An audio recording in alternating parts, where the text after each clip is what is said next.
upgrading the Arena Starter Kit Black deck.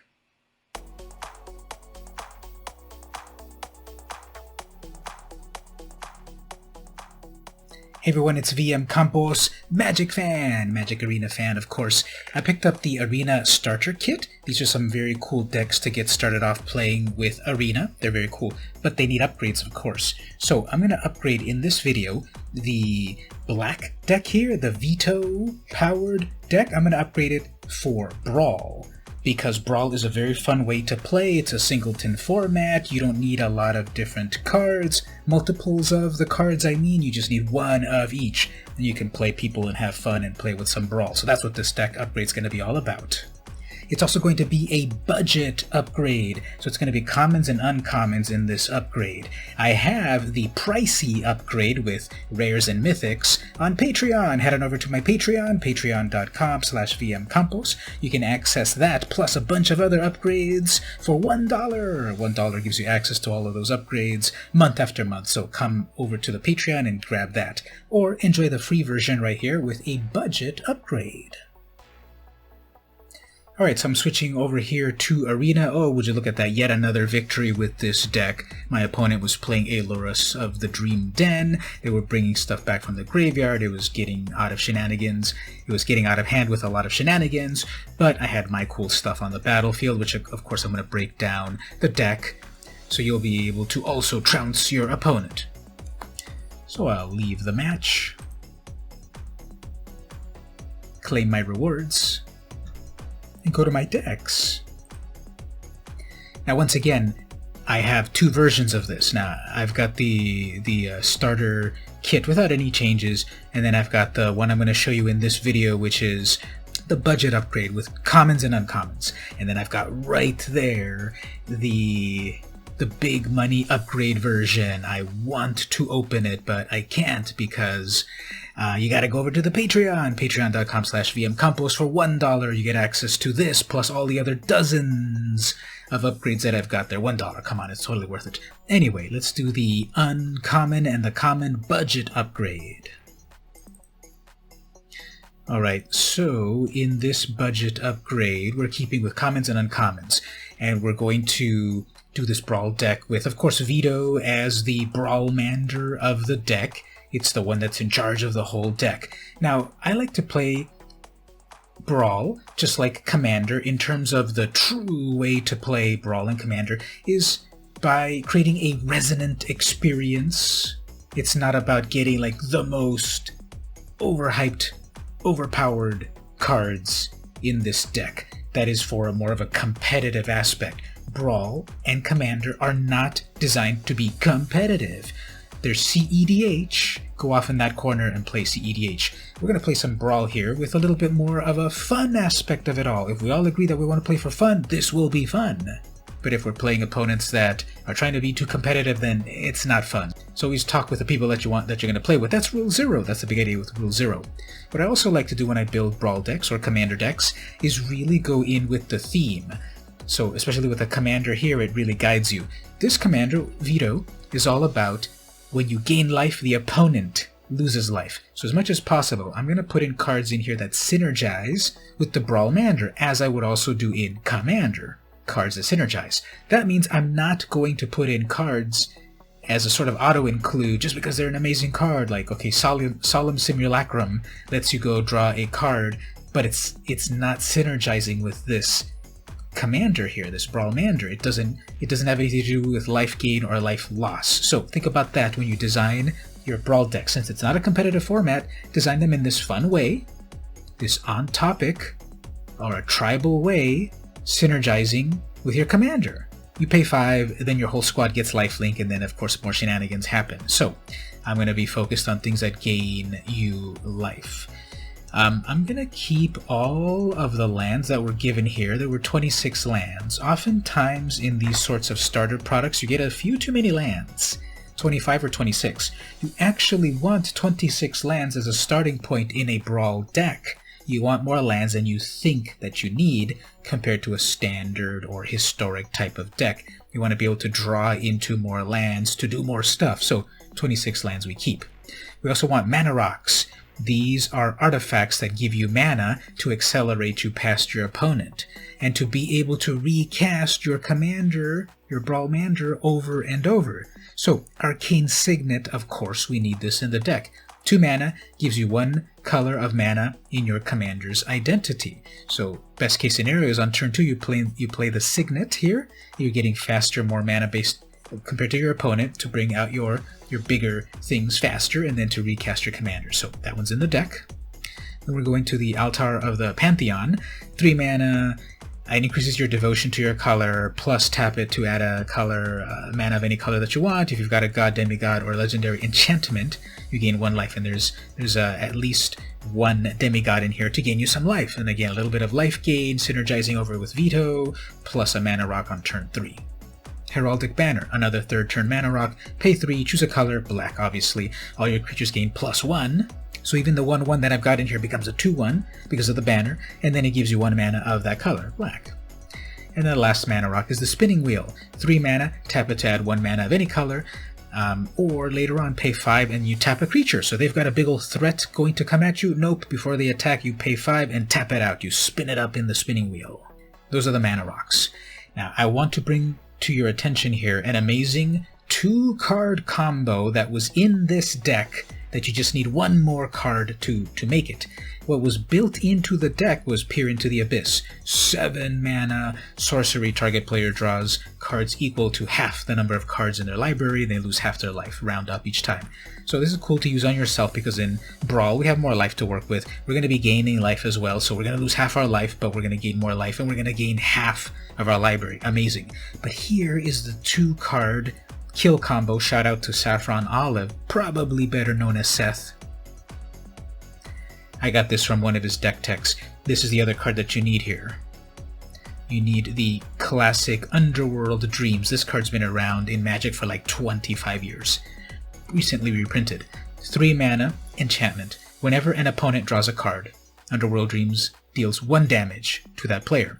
Here's the trick. You need to have the Underworld Dreams out on the battlefield so that they can get damage when they draw a card. Then you have Peer into the Abyss and cast it upon the opponent.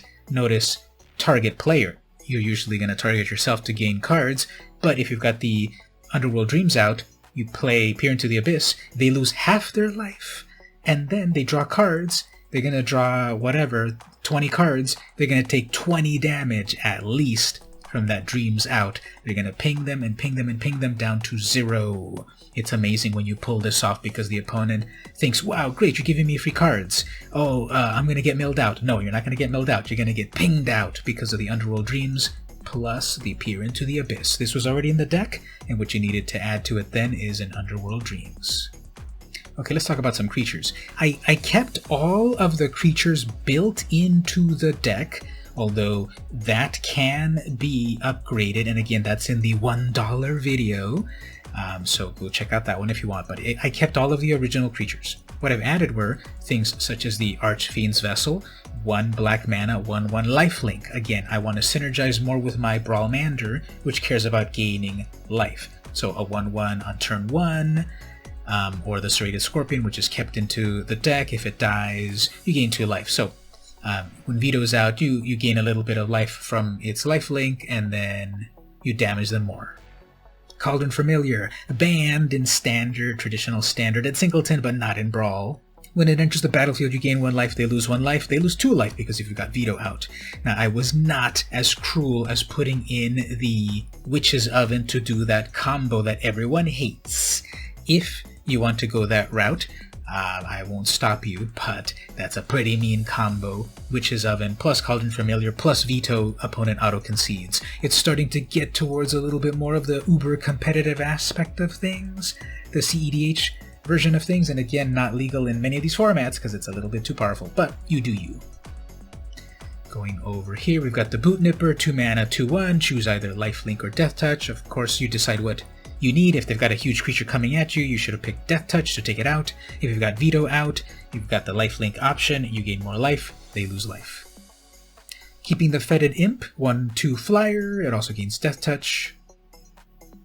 Adding a Ghastly Gloom Hunter, 2 mana, 1/1, flying, and lifelink. If you kick it for 6 mana, it comes in as a 3/3 flyer with lifelink.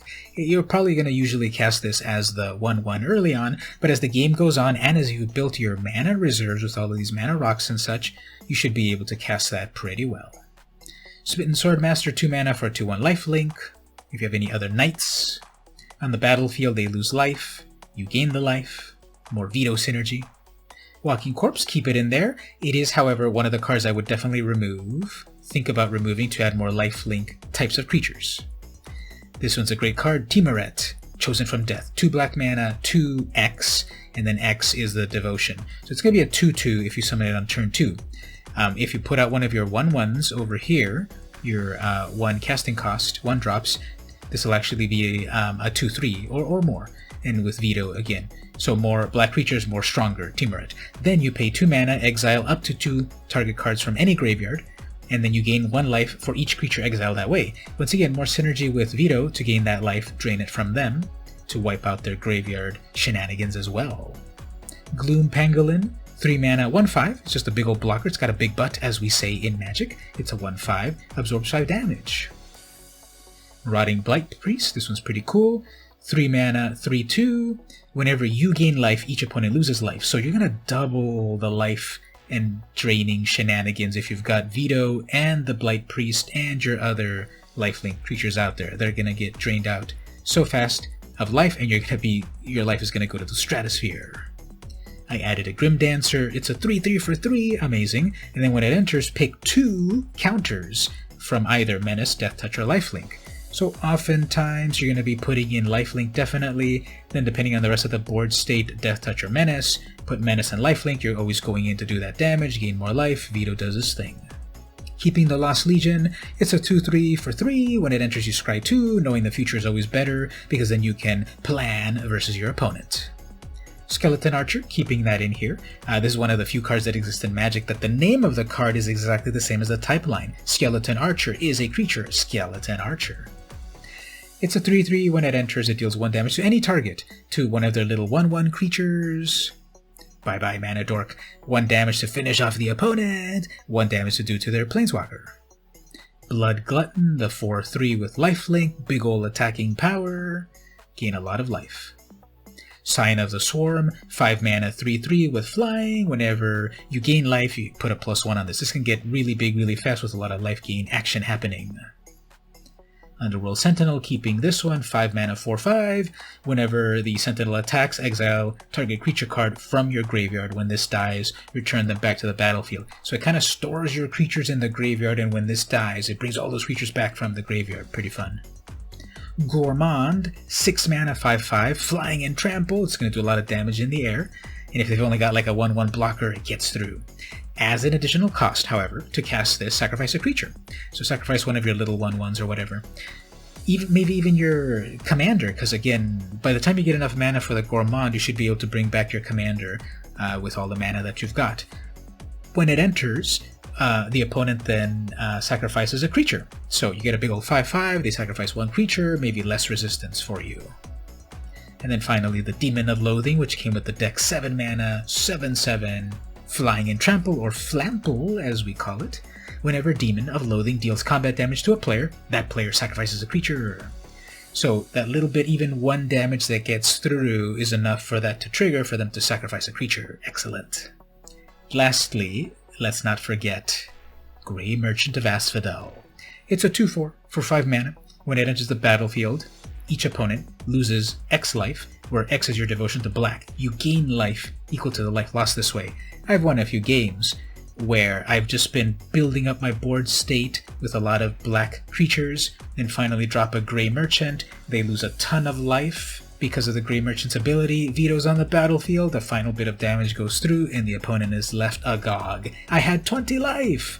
Now you have negative 20 life. Alright, so other things that synergize with Vito, the life gain and that sort of thing, is the Sanctum of Stone Fangs. 2 mana, basically all that wall of text is saying the opponent loses a life, you gain a life. For the number of shrines you have, there's only 1 shrine available in Brawl, in Standard Brawl, so we've got 1 of these. If you're playing Historic Brawl, we have another shrine, a Hunden, so you can have 2 of these shrines out in Historic Brawl, or Friendly Brawl, and do double damage. But this is still automatically going to ping them for 1 damage, and with your Vito out, you know what's going on. And then we've got the Revenge of Ravens. This is so much fun. 4 mana enchantment. When the opponent attacks you, that creature's controller loses 1 life, and you gain 1 life for each creature they attack. They're going to attack you, you know, with a mad rage of 3 creatures. They're going to lose 3 life. You're going to gain 3 life. Vito's out there. It's just amazing. That was the end result of the game that I showed you at the beginning of this video of my opponent. That they attacked, I had this out, and then the final pings happened with the Revenge of Ravens. Alright, other cards in the deck. I kept the other items here, such as the Unlikely Aid, which gives your creature +2 and indestructible, so you can save it. Imagine giving the +2 to a lifelink creature. Grasp of Darkness -4 to a creature to help wipe it out. Demonic Embrace, this one's fun. 3 mana, give a creature +3/+1, and flying, and it becomes a demon. Then you can recast this over and over from your graveyard by paying 3 life, discarding a card, and then you can attach it to the creature. This can really close off the game, even if you've got like a 1/1. That's going to be 4 damage in the air for the price of 3 life, which you can gain back pretty easily because when you've got lifelink going on. So that's a fun one that I'm keeping in the deck. For some removal, of course, I'm keeping the Finishing Blow, 5 mana, instantly destroy a creature or planeswalker. Deal with those pesky planeswalkers that really alter the game.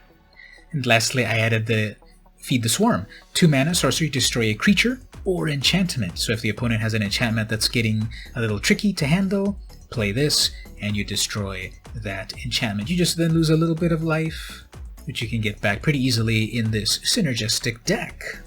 And the last thing to do, of course, is to add some really cool sleeves to this to really wreck your opponents. I have so many to choose from, of course, but the best one I'm going to pick is, of course, the Adorable Kitten. That will really destroy them. So that's my sleeve. Alright, that's the deck. Let's put it through its paces. Let's do a little bit of gameplay. Let's see what sort of opponents we run into. Let's see how it goes.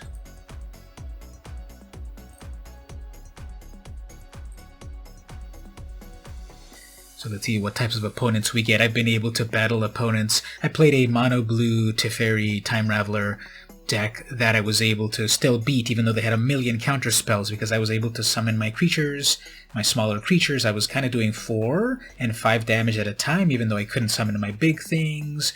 So we'll see what we get here. We're getting this opponent. So let's see what we've got here. This is going to be a tricolor commander. This is the one exiles things and puts it into the battlefield. Okay, so they're going to want to mutate. That means I'm going to need removal. So I have the Grasp of Darkness there to do early removal, Revenge, Archfiend's Vessel. Yeah, we can do stuff with this. Let's play.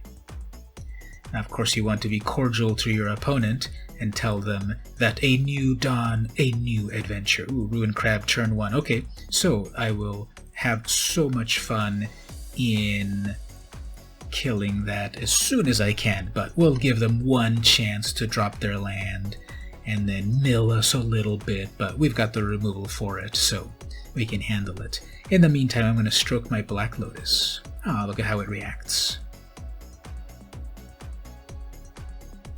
Alright, so I've got 2 targets of removal. I think the most important one, we can possibly deal with that milling that's going to happen because they want to just accelerate with a bunch of mana. So it's going to be better to remove the mana dorks thusly.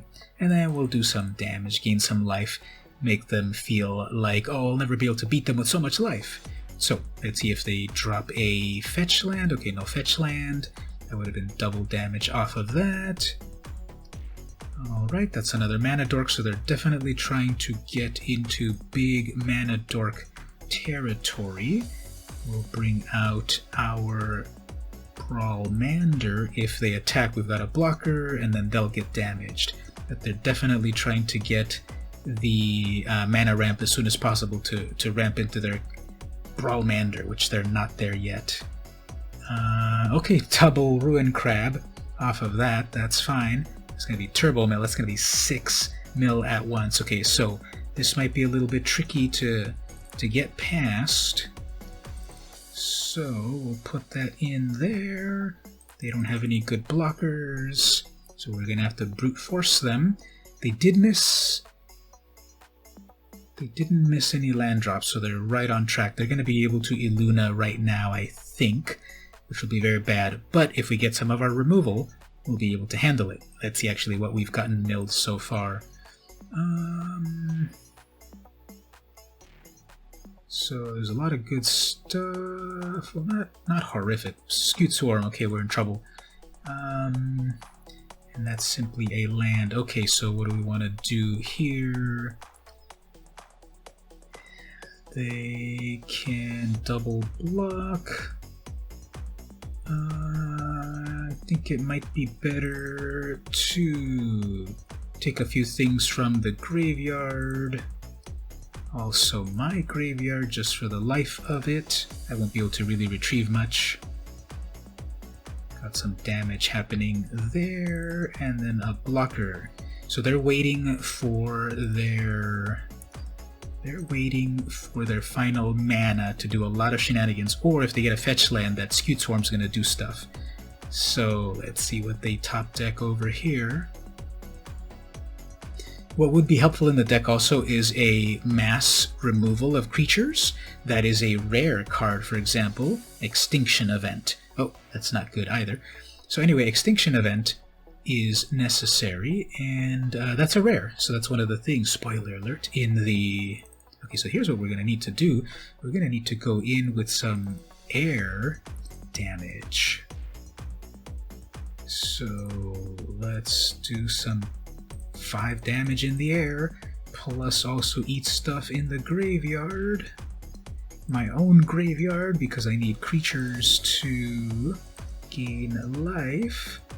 Don't really have a way to bring them back, but they'll serve their purpose. Okay, so they're waiting for that one more land drop, which is of course coming eventually.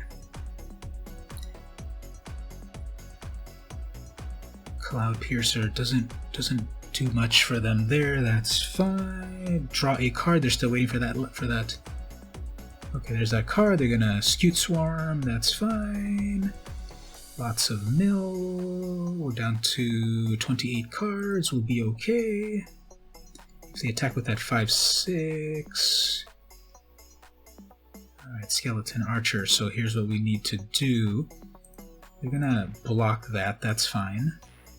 But then Vito can gain life. Can gain 5 life.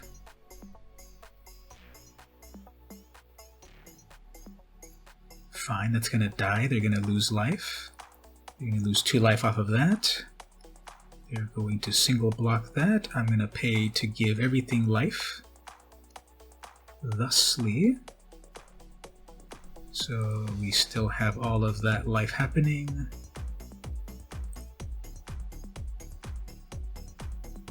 They're down to 2 life. Okay, so we're in a very, very good position here. 42 life versus 2. And we have a lot of good stuff. They can't even attack because the Revenge of Ravens is going to finish them off. So is this GG for the opponent? Did it all come together even though they had double Ruin Crab? Let's tell them, A, you worry too much. Alright, so that got a flyer there. They're going to put cool stuff onto the battlefield. They can't really attack. They have a 3/4. Okay, they're going to Skewed Swarm. Who cares? We do not get milled. We're at 21 cards. In the library, we are safe. So, Black Lotus.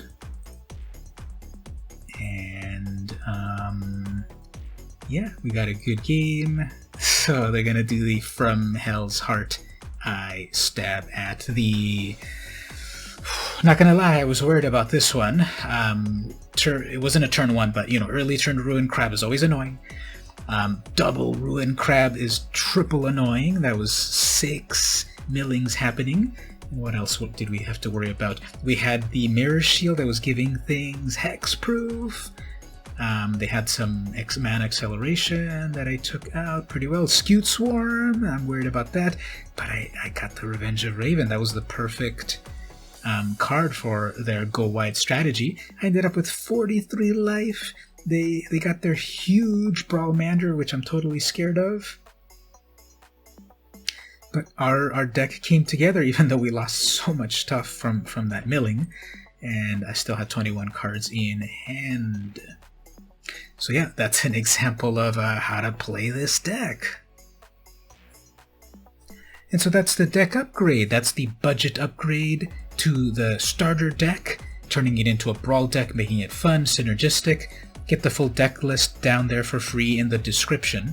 Get the pricey upgrades over on the Patreon, where we take out the cards that are not synergistic and add more synergistic cards. But as you saw, we are still able to win some games of Brawl, which is a very fun format to play when you're tired of the ladder, when you're tired of the grind where everyone's just trying to play the most competitive decks. Come on over to Brawl, where the name of the game is Fun, Synergistic Tribal Decks, where you can fully create a resonant experience, put yourself into the deck building without the crush of a competitive format. That's what Brawl and Commander are all about. So what do you think about my upgrades? Tell me that down there in the description. How would you add to it? I'd love to hear what you would like to do to this deck to make it even better. Keep it fun, keep it casual, keep it on topic, on brand. Tell me all about it there in the description. And once again, if you'd like the pricey version of the upgrades, head on over to my Patreon, patreon.com/vmcampos. You can get that for $1. If you can't pledge at the moment, no worries. Simply follow for free on Patreon to be alerted to everything that I do on my YouTube, on my podcast, on the live streams, all that stuff. Just follow for free on Patreon. Or also like, share, comment, ring the bell here in YouTube. I would appreciate that as well. This has been VM Campos, and I'll see you in the arena.